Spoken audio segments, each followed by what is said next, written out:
এরপর আমরা পড়ব তড়িৎ শক্তির বিভিন্ন একক।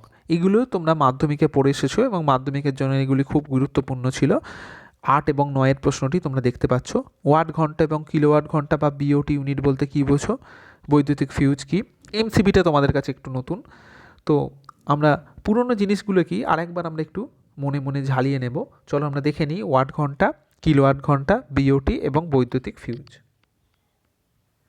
দেখো একটু আগে পাওয়ার নির্ণয় করার ফর্মুলা আমরা পড়েছিলাম পি সমান ডব্লিউ/টি, অর্থাৎ ক্ষমতা সমান কৃতকার্য বাই সময়। তাহলে এটি থেকে আমরা লিখতে পারি ডব্লিউ সমান পি ইন্টু টি, অর্থাৎ ক্ষমতার একককে যদি সময়ের একক দিয়ে আমরা গুণ করি তাহলে আমরা কিছু পরিমাণ কার্য পাই। আর তোমরা জানো কার্য এবং শক্তি হচ্ছে তুল্য, অর্থাৎ কিছুটা পরিমাণ শক্তি পাই। তাহলে তোমরা মনে রাখবে ক্ষমতার একককে সময়ের একক দিয়ে গুণ করলে আমরা শক্তির একক পাই। তাহলে ওয়াট হলো ক্ষমতার একক, ঘন্টা হলো সময়ের একক, এদেরকে গুণ করলে আমরা কি পাই, কিছু পরিমাণ কার্য বা কিছু পরিমাণ তড়িৎ শক্তির একক আমরা পাবো। তাহলে ওয়াট ঘন্টা, ওয়াট মিনিট, ওয়াট সেকেন্ড এগুলি সবই হলো কিন্তু তোমরা মনে রাখবে তড়িৎ শক্তির একক। এখন 1 ওয়াট ঘন্টা কাকে বলে? 1 ওয়াট ক্ষমতা সম্পন্ন কোনো তড়িৎ যন্ত্র যদি 1 ঘন্টা ধরে কাজ করে তাহলে যে পরিমাণ তড়িৎ শক্তি ব্যয় হয় তাকে আমরা বলি 1 ওয়াট ঘন্টা। দেখো 1 ওয়াট ঘন্টা সমান কত জুল সেটিও আমরা নির্ণয় করতে পারি। 1 ওয়াট ঘন্টা ডেফিনিশান থেকে আমরা লিখতে পারি 1 ওয়াট ইন্টু 1 ঘন্টা, বা 1 ওয়াট ইন্টু 1 ঘন্টাকে আমরা লিখতে পারি 3600 সেকেন্ড। আবার ওয়াট মানে আমরা জানি joule per second, joule per সেকেন্ডকেই বলা হয় ওয়াট। তাহলে ওয়াটকে যদি জুল পার সেকেন্ড লিখি, সেকেন্ডের সঙ্গে এই সেকেন্ড কেটে যাবে, হয়ে যাবে 3600 জুল। তাহলে 1 ওয়াট ঘন্টা সমান হচ্ছে 3600 জুল। এটি কিভাবে নির্ণয় করে তোমরা এটি কিন্তু এখান থেকে বুঝে গেলে। এরপর কিলোওয়াট ঘন্টা বা বিওটি, বা তোমরা জানো বোর্ড অফ ট্রেড ইউনিট, তোমরা মাধ্যমিকে পড়ে এসেছো। 1 কিলোওয়াট ক্ষমতা সম্পন্ন কোনো তড়িৎ যন্ত্র যদি 1 ঘন্টা ধরে কাজ করে তো যে পরিমাণ তড়িৎ শক্তি ব্যয় হয় তাকে আমরা বলি 1 কিলোওয়াট আওয়ার বা 1 বিওটি। এটি হলো তড়িৎ শক্তির একটু বড় ইউনিট শুধুমাত্র। তো 1 বিওটি সমান কত জুল আমরা নির্ণয় করতে পারি। 1 বিওটি সংখ্যা অনুসারে কি 1 কিলোওয়াট আওয়ার ইন্টু ঘন্টা। 1 কিলোওয়াট মানে আমরা জানি 1000 ওয়াট ইন্টু ঘন্টা। তো একে আমরা ভাঙলাম, দেখো 1000 ওয়াট ইন্টু 1 ঘন্টাকে আমরা লিখে দিলাম 3600 সেকেন্ড। আবার একে আমরা কনভার্ট করলাম, তাহলে লিখতে পারি 3.6 ইন্টু 10⁶ জুল, কারণ ওয়াট মানে হচ্ছে জুল পার সেকেন্ড, তার সঙ্গে দেখো সেকেন্ড কাটাকাটি হয়ে গেল, পরে রইল 3.6 ইন্টু 10⁶ জুল। এই গুণটা থেকে আমরা এটা লিখতে পারি। তাহলে 1 বিওটি সমান কত জুল তা কিন্তু আমরা এখানে নির্ণয় করলাম। তোমরা আরেকটি মনে রাখবে যে আমাদের বাড়িতে তড়িৎ শক্তি সরবরাহ করা হয় তা কিন্তু এই বিওটি ইউনিটেই নির্ণয় করা হয়, বা কিলোওয়াট ইউনিটেই আমাদের ইলেকট্রিক্যাল মিটারে ইউনিট রিডিং নেওয়া হয়, এবং আমরা এর জন্যই আমরা গভর্নমেন্টকে পেড করি। সুতরাং সেখান থেকে এই নাম যে বোর্ড অফ ট্রেড ইউনিট। এরপর বৈদ্যুতিক ফিউজ। দেখো বৈদ্যুতিক ফিউজ সম্পর্কে তোমাদের বইয়ে 3.3.3 সেকশনে আলোচনা করা হয়েছে। তোমরা জানো যে তড়িৎ বর্তনীতে শর্ট সার্কিটের জন্য যদি কোনো কারণে বেশি পরিমাণ তড়িৎ প্রবাহিত হয় তাহলে বর্তনীতে প্রচুর তাপ উৎপন্ন হয় এবং বর্তনীতে আগুন লেগে যাওয়ার সম্ভাবনা থাকে, কারণ তামার তারের ওপর যে রাবারের কভার দেওয়া থাকে সেটি কিন্তু দাহ্য, তাই আগুন লেগে যাওয়ার একটা সম্ভাবনা থাকে। সেজন্যে সমস্ত বর্তনীর সঙ্গে শ্রেণী সমবায়ে একটি নিম্ন গলনাঙ্ক বিশিষ্ট উচ্চ রোধ বিশিষ্ট একটি ধাতু যোগ করা হয়, তাকেই ফিউজ তার আমরা বলি। ফিউজ তার সম্পর্কে ডিটেলসে দেখো এই সেকশানে আলোচনা করা হয়েছে, এখান পর্যন্ত আলোচনা করা হয়েছে ফিউজ তার সম্পর্কে। এই ব্যাপারগুলি তোমরা সবই মাধ্যমিকে পড়ে এসেছো। তোমরা চাইলে মাধ্যমিকের বই থেকেও ফিউজ তার তোমরা লিখতে পারো। ফিউজ তারে সাধারণত একটি সংকর ধাতু ইউজ করা হয়, যাতে 3 ভাগ সীসা এবং 1 ভাগ টিন ব্যবহার করি আমরা। ফিউজ তার থেকে যে বৈশিষ্ট্যগুলো আমরা লক্ষ্য করতে হবে, যে ফিউজ তার নিম্ন গলনাঙ্কের হয় এবং ফিউজ তার তড়িৎ বর্তনীর সঙ্গে শ্রেণী সমবায়ে যুক্ত করা হয়। ফিউজ তারের একটি ছবি তোমাদের দেখিয়ে দিই। দেখো ইলেকট্রিক্যাল বোর্ডগুলোতে এই ধরনের ফিউজ ইউজ করা হয়। এখানে একটি তামার তার থাকে যেটি গলনাঙ্ক কম, এবং যদি কোনো কারণে শর্ট সার্কিটের জন্য বর্তনীতে প্রবাহ বেশি হয়, এই তারটি গলে যায়, তখন এই তারটি আমাদের চেঞ্জ করতে হয়। এটি সকেটে এরকম যুক্ত করা থাকে। আরেক ধরনের ফিউজ ব্যবহার করা হয়, সেটি হচ্ছে এগুলি। এর ভিতরের এই যে তারটি রয়েছে এটি তোমরা যে পড়লে যে 3 ভাগ সীসা 1 ভাগ টিনের মিশ্রণ দিয়ে এটি তৈরি করা হয়। এটি বিভিন্ন হয়, এটি 5 অ্যাম্পিয়ার 10 অ্যাম্পিয়ার বিভিন্ন ক্ষমতা সম্পন্ন ফিউজ তার এরকম আমাদের কিনতে পাওয়া যায়। সাধারণত এগুলো 15, 20, 25 টাকা এরকম দাম হয় এগুলি। বিভিন্ন ইলেকট্রনিক সার্কিটে ব্যবহার করা হয়। এগুলি অনেক ভালো, কারণ বোর্ডে যে তারগুলি আমরা ইউজ করি সাধারণত দেখবে ফিউজ তারে আমরা তামার তার ব্যবহার করে দিই, আমরা সীসা এবং টিনের মিশ্রণের সংকর ধাতু আমরা ব্যবহার করি না। কিন্তু এই ফিউজগুলো কিন্তু যথাযথ একদম ফিউজ, যেটা আমরা বইতে পড়ি সেই ধরনের একদম সংকর ধাতু ব্যবহার করা ফিউজ। এই ধরনের ফিউজ বিভিন্ন সার্কিটে থাকে, তোমরা হয়তো বাড়িতে দেখে থাকবে, আমি তোমাদের একটু এখানে দেখিয়ে দিলাম। পরের প্রশ্ন, এমসিবি কি? এমসিবির পুরো কথা হলো মেকানিক্যাল সার্কিট ব্রেকার অথবা মিনিয়েচার সার্কিট ব্রেকার। বর্তমানে বিভিন্ন বাড়িতে এমসিবি ব্যবহার করা হচ্ছে। তোমাদের যাদের বাড়ির ওয়্যারিং মোটামুটি নতুন, বিগত কয়েক বছরের মধ্যে বাড়িতে ওয়্যারিং হয়েছে, তাদের বাড়িতে তোমরা দেখবে যে এমসিবি রয়েছে। আমি প্রথমে তোমাদের এমসিবির কিছু ছবি দেখিয়ে দিই, তারপরে এর কাজ একটু আমি উল্লেখ করে দিচ্ছি। দেখো এখানে কিছু এমসিবির ছবি তোমাদের দেখানো হয়েছে। দেখো এটি একটি এমসিবি, এগুলি এমসিবি। এরকম এমসিবি দেখো তোমরা তোমাদের বাড়িতে দেখেছো, এরকম এমসিবি বোর্ডেতে রয়েছে। যখন ফিউজ তার আমরা ব্যবহার করি, ফিউজ তারের মতোই কিন্তু এমসিবির কাজ। ফিউজ তারের ক্ষেত্রে যদি বর্তনীতে প্রবাহ মাত্রা বেশি হয়ে যায় তখন কি হয়, ফিউজ তারটি গলে যায়। এবার ফিউজ তার গলার ফলে কি হয়, কোনো ঘরের ধরো ফিউজ তার গলে গেল, ঘরের সমস্ত তড়িৎযন্ত্র কিন্তু বন্ধ হয়ে যায়। কখন তড়িৎযন্ত্র আমরা চালু করতে পারবো, আমাদের ফিউজ তারটি পুনরায় আবার সেখানে সংযোগ করতে হবে, অর্থাৎ আবার তার নিয়ে এসে আমাদের সেখানে ওই সার্কিটের মধ্যে ফিউজ তারটি আবার লাগাতে হবে আমাদের, তবে আমরা আবার ঘরের তড়িৎ আমরা ফিরে পাবো। কিন্তু এই এমসিবিগুলোর সুবিধা কি, এই এমসিবিগুলো কিন্তু যান্ত্রিকভাবে কাজ করে। যদি ঘরের মধ্যে কোনোভাবে সার্কিটে তড়িৎ প্রবাহ বেশি হয়ে যায় তখন সঙ্গে সঙ্গে এই সুইচগুলো নিচে নেমে যায়, এই যে সুইচটা রয়েছে এটা নিচে নেমে যাবে এবং তড়িৎ সংযোগ বিচ্ছিন্ন হয়ে যাবে, অনেকটা ফিউজ তারের মতোই। কিন্তু এখানে সুবিধা কি, এখানে সুবিধা হচ্ছে একে আবার পূর্বের অবস্থায় খুব সহজেই আমরা নিয়ে চলে যেতে পারি। আমরা এই যখন প্রবাহ মাত্রা ধরো কোনো কারণে হঠাৎ বেড়ে গিয়েছিল আবার কমে গেল, তখন কিন্তু এই সুইচটাকে আমরা উপরে তুলে দিলে, এই যে দেখতে পাচ্ছ এই সুইচগুলোকে আমরা উপরে তুলে দিলেই আবার কিন্তু এমসিবিটি অন হয়ে যায়। সুতরাং এটি কিন্তু সুবিধা আমাদের যে ফিউজ তারের থেকে এমসিবিগুলো ব্যবহারের। এবার এমসিবির ভিতরের কার্যকলাপ বা এমসিবি কীভাবে কাজ করে সেগুলি তোমাদের ডিটেলসে নেই, জাস্ট এমসিবি তোমাদের একটু ছুঁয়ে যাওয়া হয়েছে সিলেবাসে, তোমরা যাতে একটু জেনে নিতে পারো যে এমসিবি কী বা কীভাবে কাজ করে। পরের প্রশ্ন, একটি ফিউজ তারের ব্যাসার্ধ এবং এর মধ্য দিয়ে সর্বোচ্চ নিরাপদ প্রবাহ মাত্রার মধ্যে সম্পর্ক নির্ণয় করো।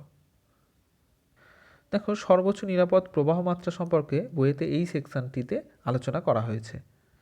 ধরছি একটি ফিউজ তার আমরা নিলাম, ফিউজ তারটির দৈর্ঘ্য এল, ব্যাসার্ধ আর এবং ফিউজ তারের উপাদানের রোধাঙ্ক হচ্ছে রো। তাহলে ফিউজ তারটির রো হবে আর সমান রো ইন্টু এল বাই এ, এই ফর্মুলাটি ইউজ করা হয়েছে।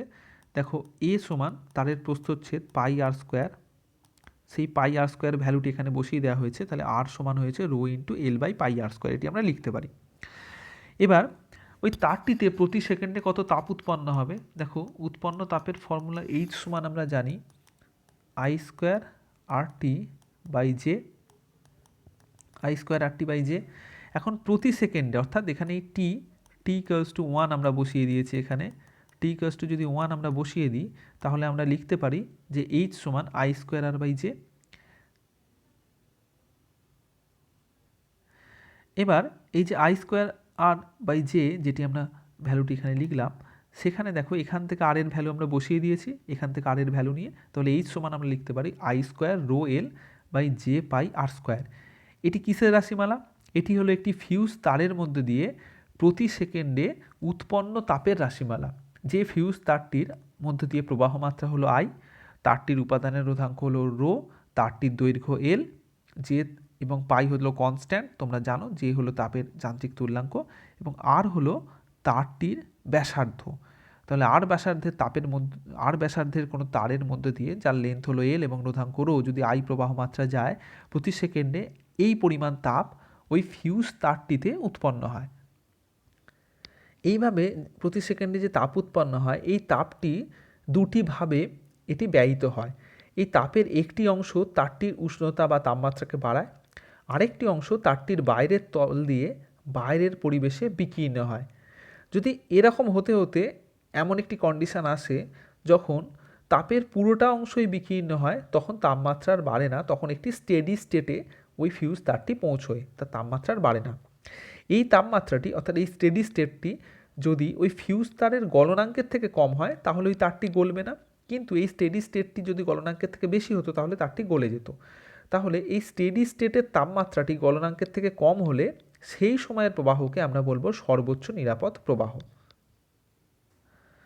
এখন দেখো তারটি এরকম চোঙাকৃতি, তাহলে তারটির এই যে বাইরের বক্রতলটি তার ক্ষেত্রফল কত?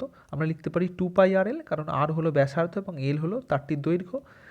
এবার আমরা যদি ধরে নিই যে প্রতি সেকেন্ডে একক ক্ষেত্রফল দিয়ে এইচ পরিমাণ তাপ বিকিরিত হচ্ছে, তাহলে বাইরের তল দিয়ে প্রতি সেকেন্ডে মোট কত তাপ বিকিরিত হবে? প্রতি ক্ষেত্রফলে হয় এইচ এবং মোট ক্ষেত্রফল হলো এত, তাহলে মোট বিকীর্ণ তাপ হবে এই দুটির গুণফল, তাহলে এটি হলো মোট বিকীর্ণ তাপ। এখন স্টেডি স্টেটে কি হয়? স্টেডি স্টেটে উৎপন্ন তাপ এবং বিকীর্ণ তাপ সমান হবে। তাহলে স্টেডি স্টেটে আমরা লিখতে পারি H equals to H dash, যে এইচ ড্যাশ হলো বিকীর্ণ তাপ। দেখো এইচের ভ্যালু একটু আগে আমরা নির্ণয় করে রেখেছিলাম, তার সঙ্গে এইচ ড্যাশ, এটিকে আমরা দেখো সমান করে দিলাম। এটিকে যদি সমান করি, এখান থেকে দেখো সিম্পলিফাই করলে আমরা লিখতে পারি আই স্কোয়ারের ভ্যালু হবে এটি, সুতরাং লিখতে পারি আই স্কোয়ার সমানুপাতিক হচ্ছে আর কিউব। যদি আই স্কোয়ার সমানুপাতিক আর কিউব হয় তাহলে কিন্তু ফিউজ তারটি গলবে না এবং এই প্রবাহ মাত্রা ফিউজ তারের জন্য নিরাপদ প্রবাহ মাত্রা হিসেবে গণ্য হবে। এখন আই স্কোয়ার যদি সমানুপাতিক আর কিউব হয় তাহলে আই সমানুপাতিক আমরা লিখতে পারি r⁻3/2। সুতরাং আমরা বলতে পারি কোনো ফিউজ তারের ব্যাসার্ধ যদি স্মল আর হয় এবং সর্বোচ্চ প্রবাহ মাত্রা যদি আই হয় তাহলে আই সমানুপাতিক r⁻3/2 হবে। এই প্রমাণটি তোমরা একটু করে রেখো, কিন্তু এই প্রমাণটি দেখা গেছে এখনও পর্যন্ত উচ্চ মাধ্যমিকে একবারও পড়েনি, কিন্তু এটি তাও তোমরা একটু প্রস্তুত করে রেখো। আজকের পরের প্রশ্ন, ভোল্টেজ রেটিং এবং ওয়াট রেটিং বলতে কি বোঝো? দেখো ভোল্টেজ রেটিংয়ের সংজ্ঞা 3.4 এই সেকশানে বইতে দেওয়া রয়েছে, এখান থেকে এখান পর্যন্ত তোমরা লিখবে। ভোল্টেজ রেটিং সম্পর্কেও তোমরা মাধ্যমিকে পড়ে এসেছো। প্রত্যেকটি বৈদ্যুতিক যন্ত্রই সবচেয়ে বেশি যে ভোল্টেজে কাজ করতে পারে সে সম্পর্কে ওই যন্ত্রের গায়ে সুনির্দিষ্টভাবে লেখা থাকে। তোমরা দেখবে যে কোনো যন্ত্র তোমরা যখন ব্যবহার করো, তোমরা একটু ফোনের চার্জার দেখবে তার গায়ে লেখা আছে কত ভোল্ট থেকে কত ভোল্ট পর্যন্ত এটি কাজ করতে পারে। তাহলে যে সর্বাধিক ভোল্টেজে যন্ত্রটি ক্ষতিগ্রস্ত না হয়ে কাজ করতে পারে সেটি হলো ভোল্টেজ রেটিং। সাধারণত আমরা গৃহস্থলীতে যেগুলো ব্যবহার করি সেগুলি সবই ভোল্টেজ রেটিং 220 ভোল্ট থাকে, কারণ গৃহস্থলীতে 220 ভোল্টের থেকে বেশি ভোল্টেজ কিন্তু সাপ্লাই করা হয় না। এরপর হলো ওয়াট রেটিং। তোমরা ভোল্টেজ রেটিং ওয়াট রেটিং দুটি মাধ্যমিকে পড়েছিলে। সব বৈদ্যুতিক যন্ত্র 220 ভোল্ট লাইনে কাজ করলেও প্রতি সেকেন্ডের প্রতিটি যন্ত্র কিন্তু সমান শক্তি ব্যয় করে না। যেমন তোমরা জানো একটি রেফ্রিজারেটর একটি ফ্যানের থেকে অনেক বেশি শক্তি কিন্তু প্রতি সেকেন্ডে ব্যয় করে, অথবা একটি বৈদ্যুতিক হিটার বা বৈদ্যুতিক ইস্ত্রি তারা কিন্তু অনেক বেশি শক্তি ব্যয় করে। সুতরাং তো কত প্রতি সেকেন্ডে সেই যন্ত্রটি শক্তি ব্যয় করবে সেটি যখন উল্লেখ করা থাকে তাকে আমরা বলি বৈদ্যুতিক যন্ত্রের ওয়াট রেটিং। যেমন বৈদ্যুতিক বাতির গায়ে যদি লেখা থাকে 220 ভোল্ট 100 ওয়াট, এর অর্থ কী এটিও তোমরা মাধ্যমিকে পড়েছো। অথবা বৈদ্যুতিক হিটারের গায়ে অনেক সময় লেখা থাকে 220 ভোল্ট 2000 ওয়াট। এখানে কিন্তু ভোল্টেজ রেটিং ওয়াট রেটিং দুটি উল্লেখ করা থাকে, প্রথমটি হলো ভোল্টেজ রেটিং এবং সেকেন্ডটি হলো ওয়াট রেটিং। 220 ভোল্ট 100 ওয়াটের অর্থ হলো ওই বৈদ্যুতিক বাতিটিকে যদি 220 ভোল্ট ভোল্টেজের সঙ্গে আমরা যুক্ত করি তবে ওটি সর্বোচ্চ তার শক্তি প্রদান করতে পারবে, সবচেয়ে জোর জ্বলবে, এবং সেই অবস্থায় প্রতি সেকেন্ডে 100 জুল পরিমাণ তড়িৎ শক্তি ওই যন্ত্রটি ব্যয় করবে। এরপর আজকের লাস্ট দুটি প্রশ্ন, এরও কোনো ডেরিভেশন তোমাদের করতে হবে না, শুধু ফর্মুলা দুটি মনে রাখবে 13 এবং 14। কতগুলি তড়িৎযন্ত্রকে যদি আমরা সমান্তরাল সমবায়ে রাখি তাহলে তাদের মোট ক্ষমতা কত হয়, অথবা কতগুলি তড়িৎযন্ত্রকে যদি আমরা শ্রেণী সমবায়ে রাখি সেক্ষেত্রে তাদের মোট ক্ষমতা কত হয়। অর্থাৎ শ্রেণী এবং সমান্তরালে মোট ক্ষমতা নির্ণয়ের দুটি সমীকরণ আমরা একটু অঙ্কের জন্য করে রাখব। দেখো একদম প্রথমে উল্লেখ করা হয়েছে এখানে সমান্তরাল সমবায়, অর্থাৎ এই প্রথম আমরা সার্কিটটি দেখব। এই সার্কিটে দেখো দুটি যন্ত্র রোধ তাদের R1 এবং R2 সমান্তরাল সমবায়ে পরস্পর যুক্ত আছে। ধরো এই প্রথম রোধটির পাওয়ার হলো P1, ক্ষমতা হলো P1, এবং দ্বিতীয় এই রোধটির ক্ষমতা হলো P2। তাহলে এদের তুল্য রোধের রাশিমালা হবে, তুল্য রোধ নয় মানে মোট ক্ষমতা, তুল্য ক্ষমতার রাশিমালা হবে P সমান P1 প্লাস P2। অর্থাৎ সমান্তরাল সমবায়ে হবে P1 প্লাস P2। রোধের শ্রেণী সমবায়ে যেমন হতো এক্ষেত্রে সমান্তরাল সমবায়ে হবে, অর্থাৎ অনেকটা ক্যাপাসিটারের মতো। তাহলে যদি n সংখ্যক বা অসংখ্য যদি তড়িৎযন্ত্র সমান্তরাল সমবায়ে থাকে তাদের মোট ক্ষমতা আমরা লিখতে পারি P সমান P1 plus P2 plus P3 এইভাবে। এবার যন্ত্রগুলি যদি শ্রেণী সমবায়ে থাকে, অর্থাৎ এখানে দেখো দুটি যন্ত্র দেখানো রয়েছে। R1 রোধ, এই যন্ত্রটির ক্ষমতা ধরলাম আমরা P1 এবং আরেকটি যন্ত্র তার ক্ষমতা ধরলাম P2। তারা যদি পরস্পর শ্রেণী সমবায়ে যুক্ত থাকে তাহলে মোট যে তাদের ক্ষমতা হবে সেটির রাশিমালা হলো, দেখো তার রাশিমালা যদি P ড্যাশ হয় তাহলে লিখতে পারি 1/P ড্যাশ সমান 1/P1 প্লাস 1/P2। অর্থাৎ রোধের সমান্তরাল সমবায় যে ধরনের সূত্র হয় সেটি এখানে শ্রেণী সমবায়ের ক্ষেত্রে হবে। যে কোনো সংখ্যক তড়িৎ যন্ত্র যদি একাধিক তড়িৎ যন্ত্র যদি শ্রেণী সমবায়ে যুক্ত থাকে, তাদের যদি মোট ক্ষমতা P ড্যাশ হয় তাহলে আমরা P ড্যাশ সমান লিখতে পারি 1/P ড্যাশ সমান লিখতে পারি 1/P1 plus 1/P2 plus 1/P3 dot dot dot, এইভাবে কিন্তু চলবে।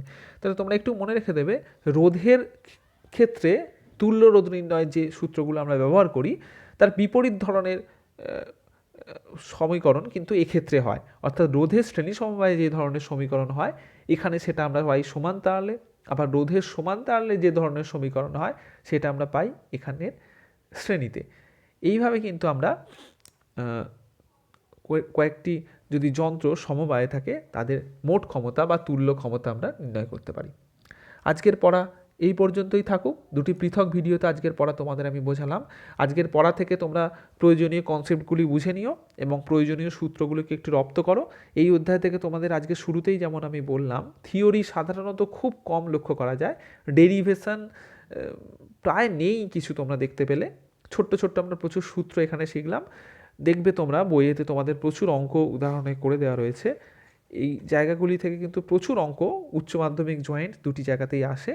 তোমরা এই অধ্যায়টি ভালো করে বুঝে নিয়ে বইয়ে করে দেওয়া অঙ্কগুলো গুরুত্বপূর্ণ, তোমরা একটু রপ্ত করো।